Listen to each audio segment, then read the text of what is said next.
Le vol Starship Flight 12 est sans aucun doute la mission qui marquera l'histoire de SpaceX. Il ne reflète pas seulement les leçons durement acquises au fil de 11 vols d'essai sur près de 2 ans, il démontre aussi l'ampleur des nouvelles améliorations agressives déployées par SpaceX sur l'ensemble du système. De Super Heavy à Starship, en passant par le pas de tir et le site de Massey, tout a été revu, optimisé et renforcé avec un objectif clair, atteindre 100% des objectifs extrêmement ambitieux de SpaceX pour 2026. Alors, qu'est-ce qui rend vraiment Flight 12 si spécial? Décryptons tout cela dans l'épisode d'aujourd'hui de Le Quotidien de l'Espace. SpaceX vient tout juste de raviver l'enthousiasme de toute la communauté spatiale avec une nouvelle mise à jour de fermeture de route, et celle-ci est particulièrement riche en indices. La description est très claire. Production vers Massey. Encore plus intéressant, la fermeture s'étend de minuit à 4 heures du matin. Or, lorsque SpaceX ferme la route sur ce créneau horaire, cela signifie presque toujours qu'il déplace quelque chose de massif, suffisamment imposant pour bloquer complètement la route. Et oui, beaucoup ont immédiatement pensé à Booster 19 ou Ship 39, les deux véhicules pressentis pour entrer dans l'histoire avec Starship Flight 12, mais en réalité ce n'était pas le cas. Ce que SpaceX a réellement transporté, c'est une section de test arrière de Starship, plus précisément un barrel de 2 anneaux équipé d'une interface de Can Crusher. Cette section était destinée à être empilée sur B18.3, un article de test du Booster Block 3, actuellement en attente sur le site de Massey. Cela dit, l'avancement de Flight 12 reste extrêmement rapide. Ces réservoirs de test sont conçus pour reproduire fidèlement le comportement des véritables véhicules de vol, ce qui en fait une étape clé du programme. Si tout s'aligne comme prévu, un lancement fin janvier reste parfaitement envisageable, le moment où nous pourrions enfin découvrir l'ampleur réelle des améliorations que SpaceX a discrètement déployées au cours de l'année écoulée. Et pour bien comprendre cette progression, il faut commencer par Starship lui-même, le véhicule destiné au lancement de Starlink, au ravitaillement orbital et à terme au transport de centaines de tonnes de charges utiles vers la Lune et Mars. Et comme ces missions sont extrêmement exigeantes, SpaceX s'est discrètement concentré sur l'amélioration de la stabilité globale de Starship V3. L'un des changements les plus importants vient d'un détail qui semble simple, mais qui ne l'est pas du tout, le soudage. Sur Starship V2, SpaceX construisait le nez du vaisseau en utilisant plusieurs panneaux d'acier plus petits, assemblés en couronnes coniques courtes, empilées, puis reliées par des soudures circulaires. Le problème, c'est que cela crée de nombreuses lignes de soudure horizontales qui peuvent devenir des points faibles sous les contraintes aérodynamiques et la chaleur de la rentrée atmosphérique, surtout que ces soudures sont perpendiculaires à la direction principale des contraintes. Avec Starship V3, SpaceX a opté pour des panneaux d'acier longs et droits pour former le nez, en s'appuyant principalement sur des soudures verticales. Le résultat, une surface plus lisse et élégante, mais surtout, les soudures sont désormais parallèles au chemin de contraintes dominant, permettant une répartition plus uniforme des charges.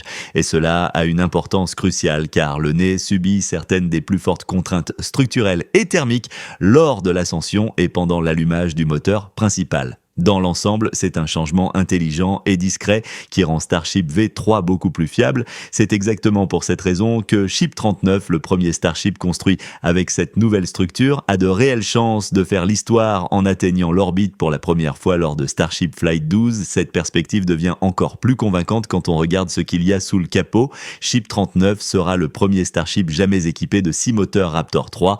Le Raptor 3 est le moteur fusée à combustion en cycle fermé le plus puissant au monde, produisant environ 280 tonnes de poussée par moteur en configuration au niveau de la mer, mais la puissance brute n'est pas tout. Ces moteurs ont été profondément repensés pour être plus allégés, réduisant le poids d'environ 25% par moteur, optimisant la vitesse et portant l'impulsion spécifique à environ 350 secondes. C'est un bond majeur par rapport au Raptor Vo 2. Avec le Raptor 3, Ship 39 contribue à prouver que Starship HLS peut réellement atteindre la Lune, comme l'a déclaré Elon Musk. Raptor 3 et les versions suivantes rendront la vie multiplanétaire et feront progresser la civilisation vers le niveau 2 de Kardashev. Et c'est crucial car les Starship Tanker, comme la variante GLS, voleront également avec le Raptor 3.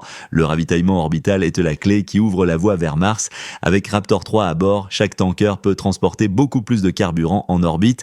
Les experts estiment que des missions qui nécessitaient auparavant 10 à 15 vols de tanker avec la V2 pourraient se réduire à seulement 4 à 6 vols avec la V3. De plus, le Raptor 3 résout des problèmes de longue date comme les fuites et les incendies moteurs, offre des redémarrages multiples multiples plus fiables dans le vide et améliore la sécurité globale lors des opérations d'amarrage et de transfert entre les tankers et les dépôts orbitaux.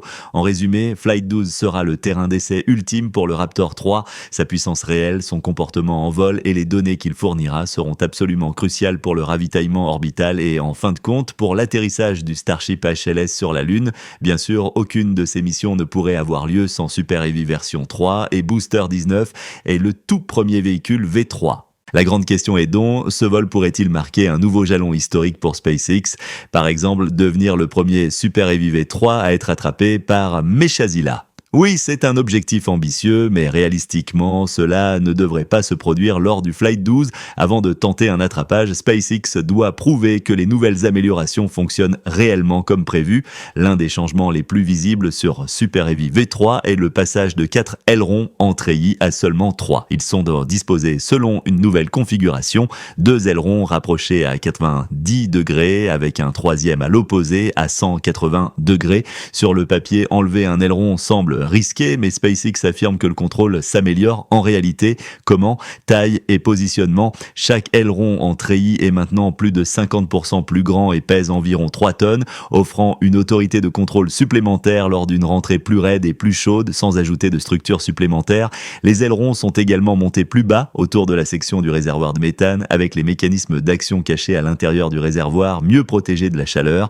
À ce stade, il reste incertain si 3 ailerons surpassent 4, ce qui explique pourquoi SpaceX a besoin d'abord de données réelles de vol. Ainsi, le Flight 12 devrait probablement prioriser un amérissage contrôlé en mer plutôt qu'un attrapage par la tour. Cela dit, nous pourrions tout de même voir un autre changement important en action. Le ring de hot staging, la massive couronne située au sommet de Super Heavy, est désormais fixée de manière permanente au booster.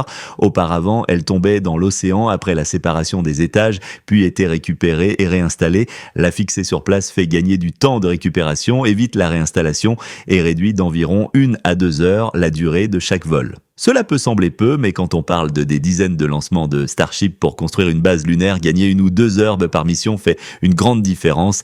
Maintenant, il y a une autre raison qui rend le Flight 12 vraiment spécial. Ce sera le premier lancement depuis la toute nouvelle Launchpad 2. Le Flight 12 est la meilleure occasion de tester l'efficacité réelle de la Pad 2, une plateforme construite autour d'un ensemble totalement nouveau de technologies, conçue spécifiquement pour Starship version 3. L'objectif est simple, durabilité suffisamment solide pour supporter le rythme de vol intense que SpaceX vise pour l'avenir. La mise à niveau la plus évidente est le tout nouveau canal de flamme intégré à un déviateur refroidi à l'eau que SpaceX teste activement. Vous les avez probablement vus parfois projeter de l'eau très haut dans les airs. Ça semble presque ludique, mais en réalité, tout est à préparation pour le Flight 12. Juste au-dessus du canal de flamme se trouve le nouveau OLM de génération avancée. La vieille structure à 6 jambes a disparu. À la place, la Pad 2 possède une plateforme en acier plus épaisse et refroidie à l'eau, conçue pour supporter des charges plus élevées et des lancements répétés. Elle est associée à des boosters Quick Disconnect plus petits et compacts, des capots plus ajustés et une meilleure étanchéité, tout cela visant à réduire le temps de chargement du carburant avant le lancement. Il y a également une autre amélioration majeure à noter, la tour de lancement de la Pad 2. SpaceX a installé un nouveau jeu de bras robotiques plus courts, les fameux chopsticks. Ils ne s'étendent plus loin que l'OLM et c'est tout à fait intentionnel. Des bras plus courts signifient moins d'inertie et moins de traînée aérodynamique, permettant aux chopsticks de se déplacer plus rapidement, de réagir plus vite et de maintenir une précision bien meilleure lorsqu'ils attrapent dans un booster ou éventuellement un ship. Mais ce n'est pas tout. Récemment, SpaceX a également installé un actionneur plus puissant pour les chopsticks et voici pourquoi c'est important. Lorsque Starship revient de l'orbite, il rentre dans l'atmosphère en configuration belly flop. 4 grands ailerons, 2 à l'avant près du nez et 2 à l'arrière près de la queue, se déploient pour contrôler l'attitude et la stabilité. Dans les dernières phases de l'atterrissage, le ship effectue le flip maneuver, se remettant en position verticale, allumant ses moteurs et se maintenant en vol stationnaire avec précision pendant que la tour se déplace pour l'attraper.